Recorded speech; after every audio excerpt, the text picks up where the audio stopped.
Ja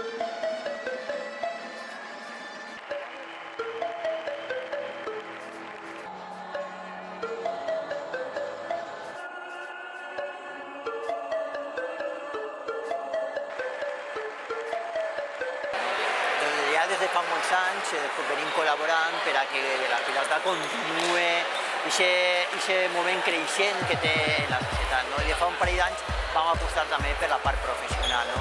Per què? Pues perquè al final és important que la gent tingui referents, que tingui campionats d'elit com és este de la Copa. No? A més, avui, per exemple, hem vist una mostra de lo interessant i de lo emocionant que és una partida molt igualada a 30, ahí ha sigut espectacular.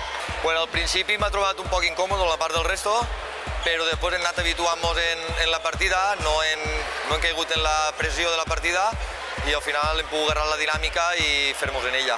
De trinquet juguem molt a gust i jo especialment sempre m'agrada molt vindre, m'aprecia molt la gent de Civil marxant, la veritat, i personalment molt content de guanyar-la. Ja la tinc en la vitrina i haver-la guanyat sí davant de la gent de la Marina que ha vingut a postes a acompanyar-me i res, dedicar-ho a tots ells, especialment a la meva família. Sí que és de veres que ja ho vas dir, era un equip perillós, no? Sobretot per la gran pega que tenen. Avui Marc i jo no hem sabut col·locar-nos bé, igual a mi els nervis també m'han pogut un poquet, és la primera final així important que jugue i bueno, donar-li l'enhorabona al rival, ha fet un campionat extraordinari.